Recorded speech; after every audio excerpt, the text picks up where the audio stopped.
Donc on continue comme ça. Si je peux, si je décide de m'enfuir, si j'ai peur de mourir, je peux le faire et je perds 3 heures de jeu.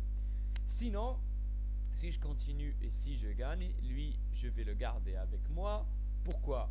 Parce que vous voyez là, les monstres, ils ont un coût. Lui, il coûte 2 points.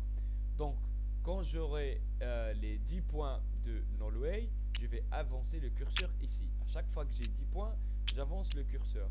Et si j'arrive à ce rang, je vais avoir 2 points de vie de plus. Et si j'arrive à celui-là, je vais avoir une attaque spéciale de tonnerre. Bon, ça diffère d'un héros à l'autre. Pour le moment, on va dire que je l'ai vaincu. Je le mets ici. Et qu'est-ce que je fais? Je fais 1 heure.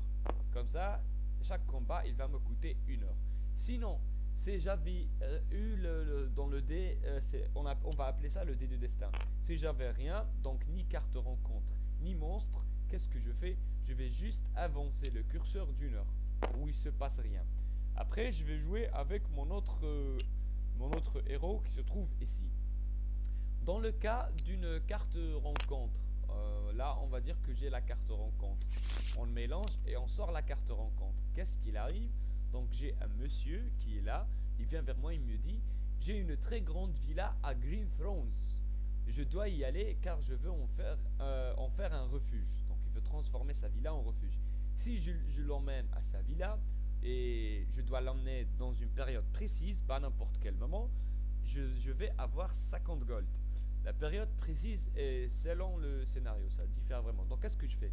Je garde cette carte à côté de moi aussi pour me rappeler. Et vous voyez ici, j'ai une petite icône comme ça, un petit logo. Ça ressemble à un petit insecte. Après, dans le livre, le codex, les pages là, si j'escorte le monsieur au moment précis, j'aurai le même logo sous le texte. Comme ça, je vais comprendre que je peux empocher mes 50 gold. Donc, pour visiter les endroits, qu'est-ce qu'il y a? Dans chaque ville, il y a des villages, comme ça. Il y a une tour, une auberge, et voilà, et une forteresse dans chaque ville. Et aussi, j'ai des éléments de scénario. Par exemple, une tour de guet, une petite tour, un petit lac. Par ici, voilà, une pyramide, j'ai un volcan. Enfin, il y a des événements comme ça qui sont particuliers. Imaginons que je suis allé à l'auberge ici. Qu'est-ce que je fais? Je prends euh, le livre, le codex. Il y a 4 pages pour Smooth Hill, qui est cette ville. Elle est là, comme on le voit dans la map, c'est cette ville-là. Et je vais à l'auberge. Elle est où l'auberge? Elle est là. Et comme je suis arrivé le premier jour, je lis ici. Si j'étais arrivé le deuxième jour, je lis ici. Troisième jour, pareil. Donc il y a 12 scénarios pour chaque jour. On a peur et on est paniqué. C'est la première fois qu'une menace comme ça s'abatte sur nous. Les gens quittent l'auberge. Donc les gens, ils sont en train de partir de l'auberge. Ils veulent tous émigrer vers Whisper Ice. Whisper Ice, qui est cette ville glaciaire.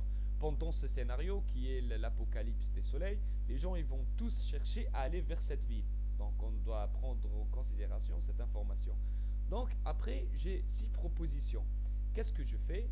Je prends le dé normal et je le jette. Donc le dé normal, je le jette. Attendez, voilà. Et j'ai 2.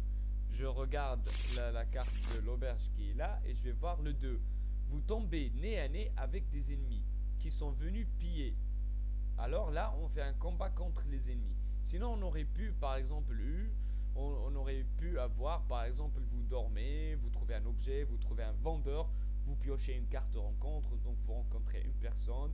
Vous aurez pu aussi avoir un événement particulier, une personne qui vous donne une quête particulière. Enfin, ça dépend vraiment de l'endroit et l'heure à laquelle vous vous retrouvez à cet endroit précis.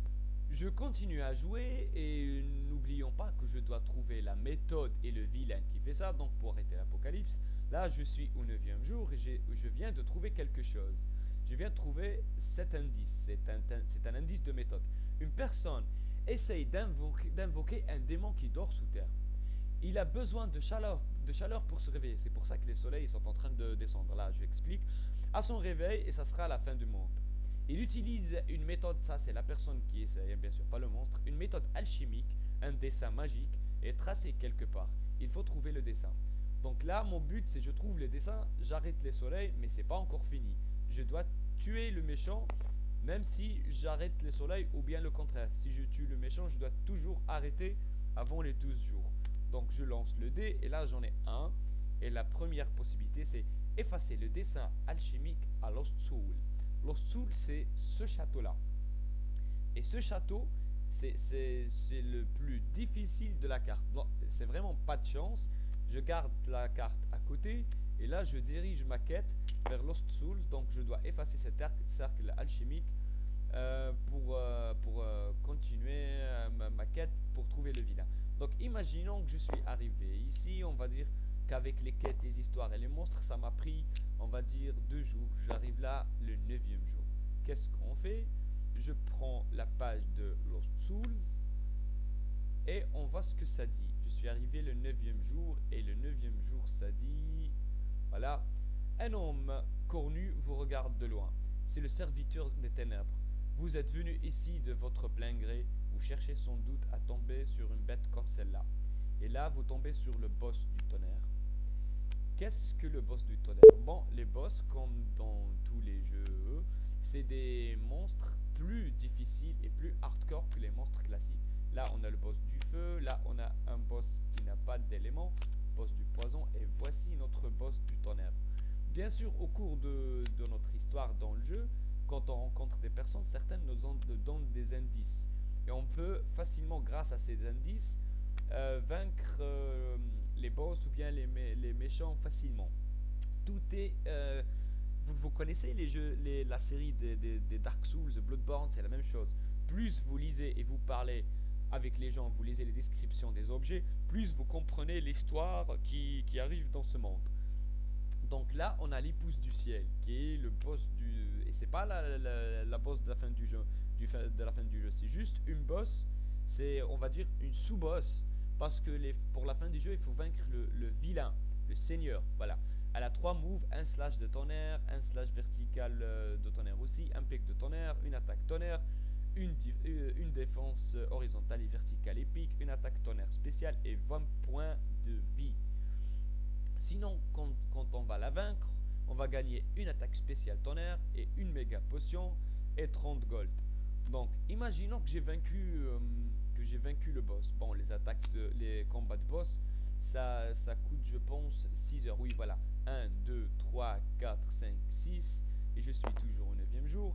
Là, je vais continuer à chercher le vilain. Admettons que je tombe. Attends, je vais chercher un vilain. Non, là, c'est une.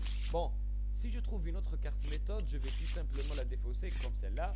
Parce que j'ai déjà trouvé la méthode et j'ai arrêté la menace. Mais le vilain, il est toujours là. Je tire celui-là.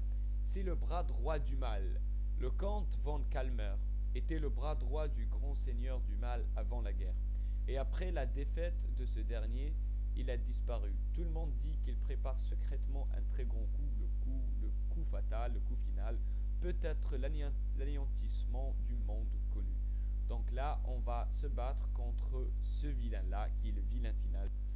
Alors, qu'est-ce qu'on fait? On prend la carte vilain, bon, pas celui-là, le démon fou, on a l'invocateur, l'ange déchu, le bras droit du mal, donc c'est celui-là. On prend notre seigneur final du mal, on fait un combat, et normalement là, si on arrive à le vaincre, on est déjà loin du 12e jour, donc là, on a gagné la partie. Donc voilà, ça tourne comme ça. Aussi pour le codex, celui-là on va l'appeler le codex du feu.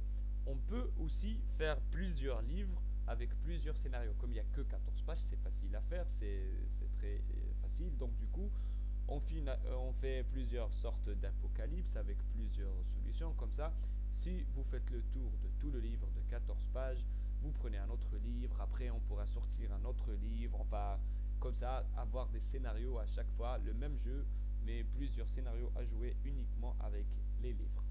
C'était donc le jeu Face the Fate. Donc vous avez compris que chaque partie est une histoire unique selon les héros que vous avez et selon le parcours que vous faites. et selon la ville avec laquelle vous commencez, parce que par exemple, si vous commencez ici à Smooth Hill comme moi, vous aurez les parties vertes ici et les parties orange et rouge dans le reste, sinon le contraire. Donc voilà pour la rejouabilité. Merci d'avoir tout regardé. Au revoir.